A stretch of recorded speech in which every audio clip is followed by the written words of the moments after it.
Cheek fillers, what are they? Who has them, and why do we want to have them? So one of the most common reasons people come into my practice is to have augmentation either in the lower eyelids or the cheeks to help fill and volumize areas that may have lost volume. And the fillers that I predominantly use in these areas are hyaluronic acid fillers. The reason for that is that they're, one, reversible, and two, they are temporary. They last anywhere between 12 and 24 months depending on the type of filler that's used. In my opinion, hyaluronic acid is the perfect treatment to augment the area of the cheek and different parts of the face. And oftentimes, in order to create a more harmonious appearance to the face, you not only have to inject the cheek area, but you may need to go into the maxilla, you may need to go into the chin, the pre-jowl sulcus. You may need to tweak a number of different areas to get the best aesthetic outcome. It's always in the best interest of the patient to have less, and it's always easier to add more at a later stage. What are the complications with hyaluronic acid fillers? So obviously, any sort of injection implies that there could be bruising and swelling as a result of the injection. There are other issues that can arise, however. You can have too much filler in an area, and depending on where it's injected, it can manifest itself as swelling in the eye area, for instance. Sometimes you can actually see the placement of the filler if it's done too superficially. Sometimes you can have lumps and bumps if it's, again, not done in the correct plane, or if there's too much filler injected into the area. And then there are more serious complications.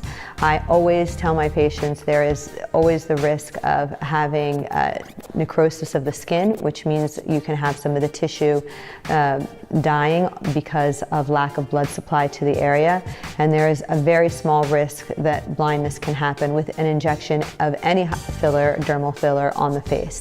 So in the event that you have a complication or do not like the aesthetic outcome of hyaluronic acid fillers, there is a way to remove them or dissolve them. It is called hyaluronidase. Generally, this is used as a last resort in the event of a complication. So if you have some sort of tissue necrosis or you have another medical issue that's happening, we tend to use hyaluronidase. Now, as I said, this is an injection. It's similar to more like a botulinum toxin injection because it's a very small needle that's used to place hyaluronidase, which is an enzyme that helps dissolve the hyaluronic acid. It works immediately, so within 24 hours, you will have some of the hyaluronic acid filler dissolved. It is not a precise science, so imagine that you have filler in the form of an ice cube and you put hot water on top of it, and the hot water melts the ice cube. Hyaluronidase works in a similar fashion. Wherever hyaluronic acid it touches, it melts it in that area. If you don't inject into the area that has the hyaluronic acid, then that hyaluronic acid will remain. Sometimes you may need more than one treatment in order to dissolve all the hyaluronic acid that you'd like to remove. It's really important to do your research in your injector and the doctor who is going to treat you. One is to have the proper expectation. Two is to have their expertise in how to treat those areas while maintaining harmony in your face and creating a better version of yourself as opposed to a different version of yourself. Three, you want somebody who is going to be conservative. As I said, there's always the chance to do more. Four, you want somebody who, in the unlikely event that you are to have a complication, to be able to manage that effectively and well and give you the best long-term outcome possible. However, it's really important to know that there are limitations to hyaluronic acid.